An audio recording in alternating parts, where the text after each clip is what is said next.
Blood trickled down her leg, mingling with the grit. The summer swelter in Dusty Creek. It was merciless, the kind that split the ground, roasted a person's mind. Mira Thompson, she staggered across the barren field, barefoot, her garments ripped to tatters. Each step, it left a trail of agony behind her. She didn't know where she was headed, no, only that she had to keep going. Her body covered in welts, her breath coming in ragged spurts. The sun, it scorched her back. In the breeze, it carried the echo of her terror. Somewhere, far behind, she swore she could still hear cackling. That kind of laughter, the kind that chases you out of a nightmare. When she reached the edge of the farmstead, her legs, they buckled. She collapsed, hard, into the soil. The world tilted, blurred, then froze at the sound of a man's boots. Elias Carter stepped out from the shade of his shed. 58 years old, beard silver at the edges, eyes keen as a falcon. A man, forged from the earth itself.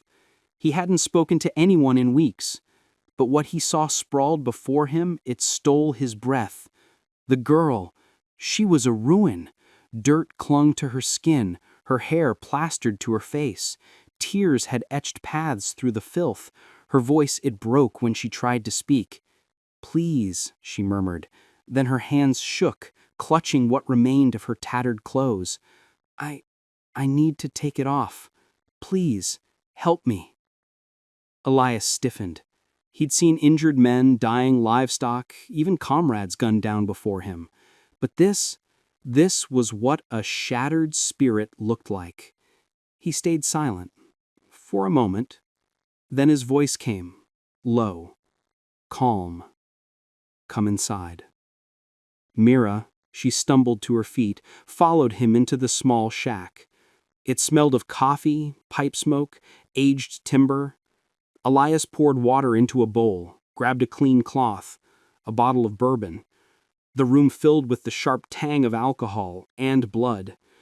He tended her wounds, gentle, deliberate. The girl, she didn't weep. She only bit her lip, stared at the ground, quiet, trembling. When he asked her name, she whispered it. Elias nodded, saying nothing. He had questions, sure, but he knew the answers, they'd sting to hear. Outside, the wind strengthened, wailing through the fence posts. Inside, only the ticking of a clock pierced the silence. He looked at her again. She reminded him of someone. His sister, Clara. She was 17 when raiders swept through the canyon. He'd been away that night, trading horses. By the time he returned, she was gone. That guilt, it had haunted him ever since. Now, staring at this broken girl before him, Elias felt something old stir. The same rage, the same powerlessness. But this time, he wasn't walking away. "Drink this," he said, handing her the glass. Mira took it, her fingers quivering. She looked up, eyes red, but firm. Are you going to turn me out?" Elias didn't answer immediately. He gazed out the window at the land stretching endless under the sun, then back at her. "No, you're safe here." The words, they hung heavy in the stifling air. For the first time in years, Elias Carter felt the tempest building again in his chest. He didn't know who had done this to her, but he knew one thing, certain. If the devil had a face in Dusty Creek, Elias planned to confront it, head on. The question burning in his mind, it was simple. Could a man who had lost everything once save someone this time, before it was too late? The sun was sinking when Elias stepped onto the porch. The sky, it blazed crimson, the hue of old scars. Inside, Mira was sleeping, her body finally succumbing to exhaustion. He watched the horizon, still, the way a man watches a storm approaching. For years, Elias had chosen solitude. No visitors, no friends, no damn trouble. But tonight, trouble had stumbled through his door and bled on his floor, and for some reason, it felt like it belonged there. He went back inside. Mira stirred when she heard the floorboards creak. Her voice, soft, still hoarse. "I didn't mean to bring you no trouble." Elias shook his head. "You didn't." He sat across from her, poured 2 cups of coffee, slid one her way. Steam curled between them, like a fragile truce. "Who did this to you?" She hesitated, her fingers wrapped tight around the cup, knuckles pale. "The governor's boys." Her eyes dropped to the floor. "They said my pa owed them coin, but he's been gone, near a month. The sickness took him. They came anyway." Elias's jaw clenched. He'd seen their kind before. Men who thought wealth made them untouchable. Men who believed suffering was theirs to dole out. He leaned back, took a deep breath. "Those boys, they ever pay for what they do?" Mira gave a bitter chuckle. "In this town, they don't pay for nothing." Elias looked at the fire, the light dancing across his face. Something hard settled in his chest again. He remembered the raiders. He remembered Clara. And he remembered doing nothing. That was the part that still burned. He stood up, slow, steady, like a man making peace with a reckless choice. "You can stay here, for now." Mira's eyes widened. "You're not scared they'll come?" Elias looked toward the door. "They can come if they want." Silence stretched between them, but it wasn't hollow. It was heavy, full of something unspoken. Maybe hope, maybe just anger wearing a different mask. Mira set her cup down, met his eyes. "I don't want to hide forever." Elias nodded. "You won't." He turned to hang his rifle back on the wall, but his hands, they paused. Then he changed his mind, set it on the table instead. The old iron. It looked right at home there, waiting. Outside, wolves howled deep in the canyon. Inside, Elias Carter felt something he hadn't felt in 20 years. Purpose. He knew this wasn't just about one girl anymore. Dusty Creek, it had been rotten for too long, and someone had to clean it up. He blew out the lantern, leaving only the glow from the fading fire. And in that quiet room, with a wounded girl and a loaded rifle, he whispered to himself, "If they come for her, they'll have to go through me first." But what Elias didn't know, the riders were already on their way. The sound came faint at first, hoofbeats, steady, growing louder. Elias knew that sound. He'd heard it too many times before, back when trouble wore boots and grins. He stepped to the window, looked out across the open field. Dust was rising. 6 riders moving straight toward the house. He didn't need to count twice. 3 of them, the governor's sons. The other 3, hired muscle. Mira came down the stairs, her hair loose, eyes wide. "They found me," her voice broke, barely a whisper. Elias nodded once, calm but cold. "Upstairs loft, above my room. Don't make a sound." She hesitated. "Elias, please, don't do something foolish." He gave a half smile. Too late for that. When she vanished into the loft, Elias checked the rifle. It still smelled of oil and old fights. He walked out onto the porch, sun slicing sharp across his face. The riders slowed to a stop about 20 feet away. Their leader, Nathan Harrow, the eldest son, gave a false grin. "Afternoon, Mr. Carter. Heard a young woman came by your way. Goes by Mira Thompson?" Elias leaned against the post, rifle in hand, but low. "Haven't seen no young woman. Why?" Nathan smirked. "Stole from the vault. Daddy wants his coin back." Elias let out a dry laugh. "Funny. I didn't know the Thompson girl worked at a vault." That wiped a smirk clean off Nathan's face. The deputy spat in the dirt. "Mind if we look around?" Elias straightened, his shadow stretching long across the ground. "You got a warrant?" The deputy's jaw tightened. "Don't need one if you got nothing to hide." Elias looked down at his boots, then back up, steady. "Funny thing about the law out here. A man's land, It's his fortress. An uninvited guest? Well, they ain't welcome. For a second, no one moved. The wind carried the scent of sweat and gunpowder waiting to ignite. Then Nathan tugged the reins, turned his horse around. "We'll be back, old man." Elias nodded slowly. "I'll be right here." When the dust settled, he went back inside. Mira was sitting on the edge of the bed, tears in her eyes. "They called me a thief. My father, he was the most honest man in Dusty Creek." Elias sat across from her, voice soft. "They're scared, Mira. Scared of losing the power their coin bought them.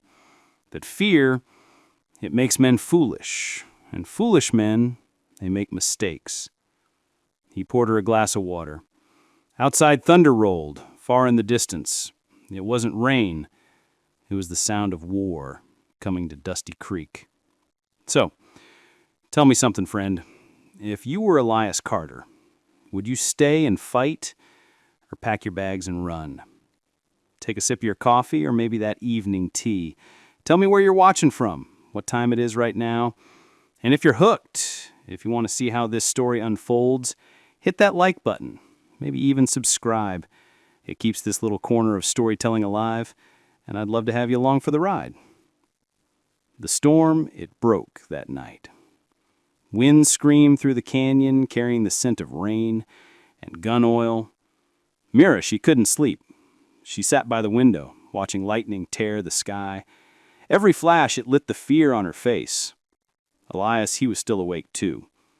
He sat by the fire, cleaning his rifle again, the way some men recite their prayers. When she came down the stairs, he didn't look up. "Can't sleep?" She shook her head. "Been thinking." He poured her some coffee. Bitter, strong, too late in the night for it. But it gave him something to hold on to. "They'll come back, Elias. You know that?" He nodded. "Yeah, I know." Mira leaned forward. "What if we didn't wait? What if we went to them?" That made him look up. To them? She took a breath. The vault. Every deal, every crooked loan, every name. It's all written down. If we can get proof, we can end this.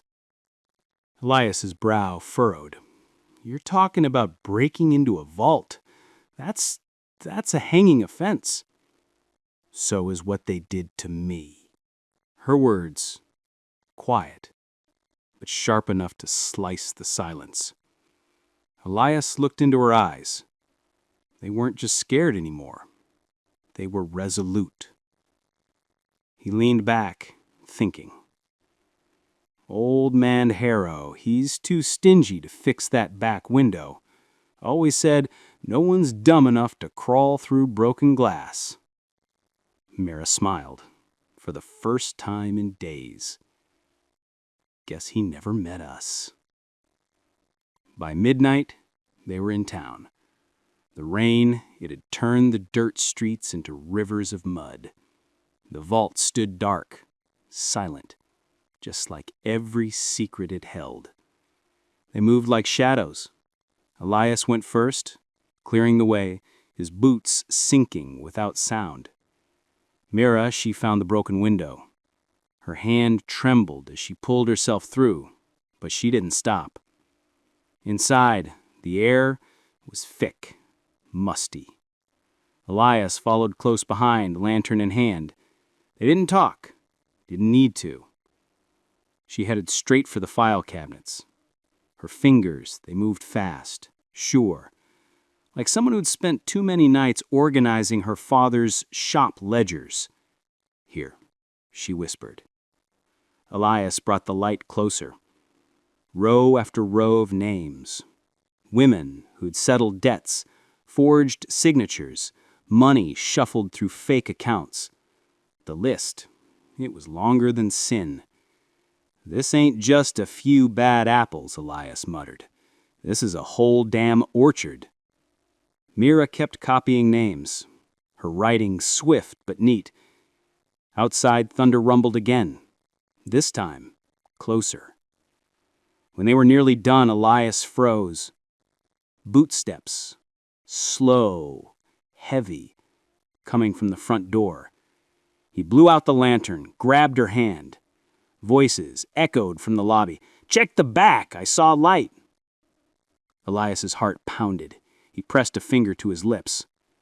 Mara nodded, clutching the papers to her chest. Through the darkness, he could make out the deputy's voice. "Well, well, what we got here?" Elias tightened his grip on the rifle. He knew there'd be no talking their way out this time. In the next 5 seconds, they'd decide whether they'd live long enough to see the sunrise. The first light, it came slow over Dusty Creek. Smoke still rose from what used to be the town vault. The fire from the night before it had burned through the roof, leaving only charred remains and silence. It took days for the smoke to clear, and even longer for the truth to reach Carson City. But when it did, the law came riding fast, like thunder rolling down the plains. Elias and Mira, they stood on the hill above it, watching the lawmen ride in. This time, they weren't the deputy's men. These were federal marshals sent from Carson City. By noon, half the town was in irons. The governor's sons, the deputy, every man tied to that rotten web of corruption. When the noise settled, Elias looked at Mira. Her face, calm, almost serene. She'd been through hell, but somehow she'd come out stronger. "Your father, he would have been proud," he said. She nodded, eyes glistening in the morning sun. A few weeks later, Mira stood in front of the old mercantile that once belonged to her family. The government, they'd returned it to her, along with more than she ever expected. Elias came by, hat in hand. "You could rebuild this place, make it grander than before." Mira smiled. "I could, or maybe I could use it to help others who lost everything too." He smiled back, a quiet kind of proud, the kind that doesn't need words. And as they stood there, a warm summer breeze swept through the street, carrying the dust of a new beginning. People in Dusty Creek, they still talk about that night. Some call it justice, others fate. But the truth, it's simpler. It was a choice made by 2 people who refused to stay silent. Because sometimes it only takes one person brave enough to stand up for others to find their voice. And sometimes that one act of courage, it can change the whole damn town. Now I want to ask you something. If you were Elias Carter, would you have done the same? Would you risk everything to protect someone the world had already turned its back on? Take a sip of your drink, lean back, think about it. And if this story moved you, even a little, hit that like button, maybe subscribe if you haven't already. It helps keep these stories coming, and I'd love to know you're out there. Then, tell me down in the comments, where are you watching from? What time is it right now? I'm curious. I want to know. Before I end this video, I just want to take a minute to speak from the heart. I want to thank every single one of you for supporting this channel, for watching these stories, for leaving kind comments. I've read so many of them. Some of you, you're watching late at night, and I truly appreciate that. But please, take care of yourselves. These videos, they're meant for comfort, for reflection, not to keep you from sleep. If it's late where you are, maybe it's time to close your eyes, rest. And I also want to say, I'm sorry if I can't reply to everyone. Truth is, I'm not as young as I used to be. After long hours editing these videos, I feel weary. That's why I try to take better care of my health. And in doing so, I've learned to care more deeply for all of you too. So thank you, truly, for being part of this little corner of peace we've built together. Take care of yourselves. Get some rest. And may tomorrow bring you calm skies.